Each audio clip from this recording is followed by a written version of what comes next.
Bienvenidos a este canal católico y en este tiempo pascual rezamos juntos la oración que Jesús nos enseñó. En el nombre del Padre y del Hijo y del Espíritu Santo. Amén. Padre nuestro que estás en el cielo, santificado sea tu nombre. Venga a nosotros tu reino, hágase tu voluntad en la tierra como en el cielo. Danos hoy nuestro pan de cada día, perdona nuestras ofensas como también nosotros perdonamos a quienes nos ofenden. No nos deje caer en la tentación y líbranos del mal. Amén.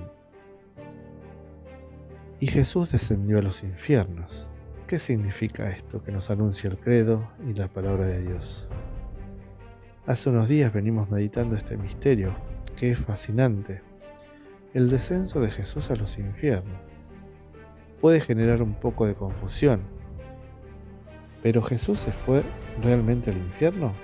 Vamos a profundizar este tema en este podcast. En la carta a los Hebreos, capítulo 2, versículo 14, podemos ver que en esta expresión confiesa que Jesús murió realmente y que por su muerte en favor nuestro ha vencido la muerte y el diablo, Señor de la muerte. Pero veremos qué dice el Catecismo de la Iglesia Católica respecto de este tema. Vamos a ver el numeral 631 y siguientes del Catecismo. Jesús bajó a las regiones inferiores de la tierra. Este que bajó es el mismo que subió. El símbolo de los apóstoles confiesa en un mismo artículo de fe el descenso de Cristo a los infiernos y su resurrección de los muertos al tercer día, porque es en su Pascua donde y desde el fondo de la muerte Él hace brotar la vida. El numeral 632 dice lo siguiente: las frecuentes afirmaciones del Nuevo Testamento según las cuales Jesús resucitó de entre los muertos presuponen que, antes de la resurrección, permaneció en la morada de los muertos. Es el primer sentido que dio la predicación apostólica al descenso de Jesús a los infiernos. Jesús conoció la muerte como todos los hombres y se reunió con ellos en la morada de los muertos, pero ha descendido como Salvador, proclamando la buena nueva a los espíritus que allí estaban detenidos.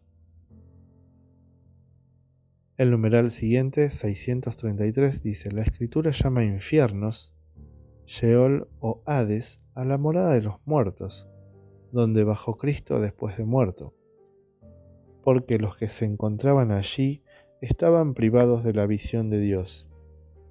Tal era, en efecto, a la espera del Redentor, el estado de todos los muertos, malos o justos, lo que no quiere decir que su suerte sea idéntica como lo enseña Jesús en la parábola del Lázaro, recibió en el seno de Abraham. Son precisamente estas almas santas que esperaban a su libertador en el seno de Abraham, a las que Jesucristo liberó cuando descendió a los infiernos. Jesús no bajó a los infiernos para liberar a los condenados ni para destruir el infierno de la condenación, sino para liberar a los justos que le habían precedido. Es muy importante entenderlo. El numeral 634 dice: a los muertos ha sido anunciada la buena nueva. El descenso a los infiernos es el pleno cumplimiento del anuncio evangélico de la salvación.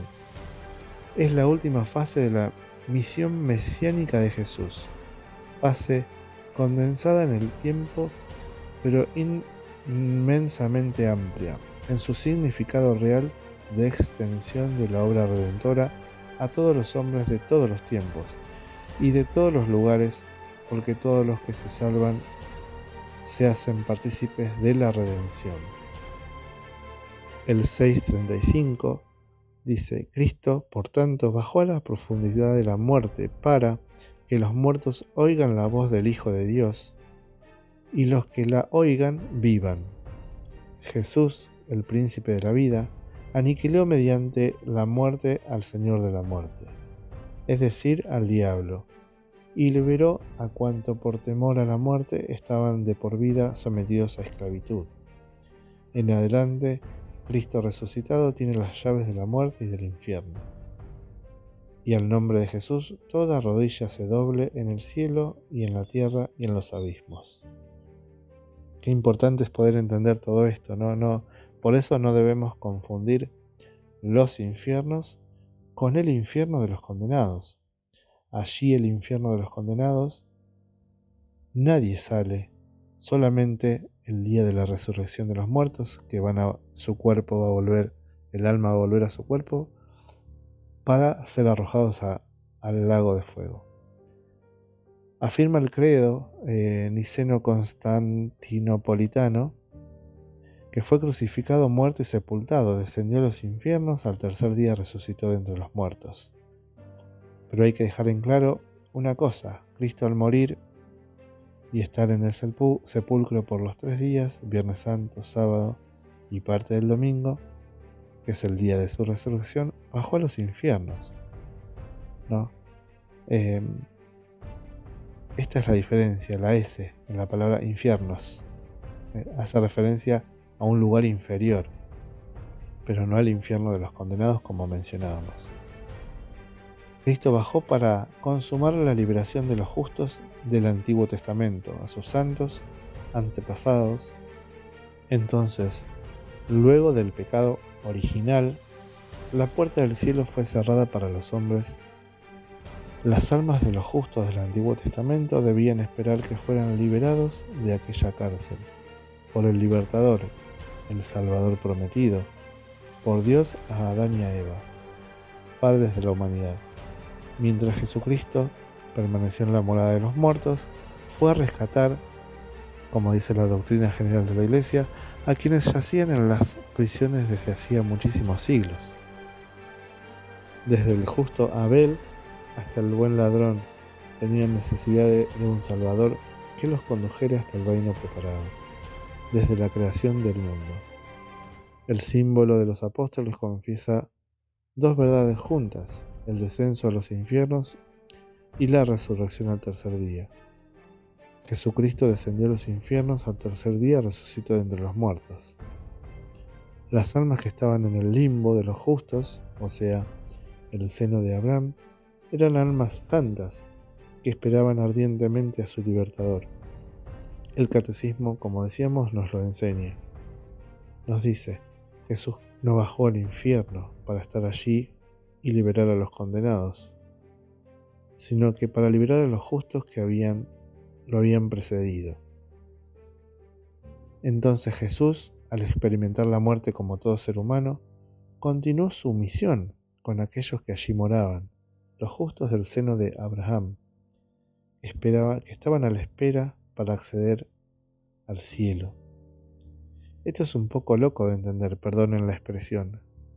Las almas del Antiguo Testamento estaban allí: Abraham, Moisés, Noé, los profetas, los jueces, incluso nuestros primeros padres de la humanidad. Esto hay que aclararlo también, ¿no? Tal vez en otro podcast vamos a profundizar qué fue de la vida de las almas de Adán y Eva. ¿Dónde están?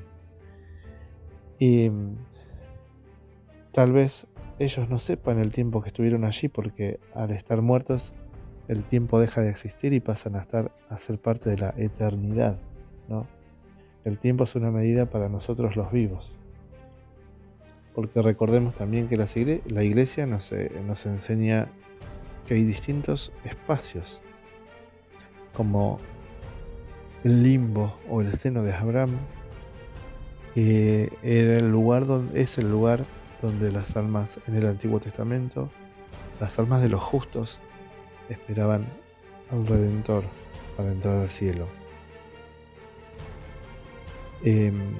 Como también existe el limbo de los no bautizados o de los bebés también no bautizados, que Jesús acá hay una controversia, porque Jesús nos enseña cuando le dice a Nicodemo: que para tener vida eterna es necesario nacer de nuevo, nacer del agua, del Espíritu, es decir, del bautismo. Por eso debemos preguntarnos y estudiar, ¿qué es de los bebés abortados que no tienen posibilidad de bautismo y son asesinados injustamente? ¿No tienen pecado? ¿Entonces al infierno? No. Pero van a este lugar a la espera. Y tal vez alguien que no fue bautizado, porque no sabe o no le enseñaron, puede llegar a tener pecado, pero debemos preguntarnos, ¿no?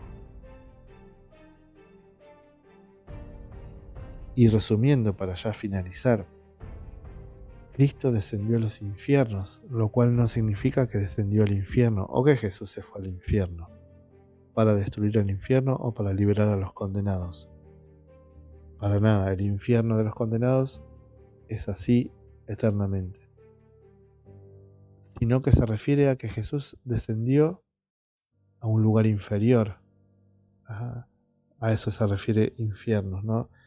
Al limbo de los padres, al seno de Abraham, donde estaban las almas de los justos del Antiguo Testamento, para liberarlos porque estaban a la espera, tanto nuestros primeros padres de la humanidad como los patriarcas, los profetas y demás. Entonces, nos lo enseña el Catecismo de la Iglesia Católica y la Palabra de Dios. Y uno puede tomar dimensiones de la misión de Jesús, ¿no? Que Él no dejó de predicar, sino que en su estado de muerte su espíritu siguió predicando, y no solamente eso, sino que le abrió las puertas del cielo a quienes estaban allí en el seno de Abraham. Hay algunas imágenes que podemos compartir, pinturas de la Iglesia Ortodoxa que nos pueden ayudar a ver esto. Y si te gustó este pequeño podcast, te invito a que le des me gusta y suscríbete al canal para que pueda crecer poco a poco.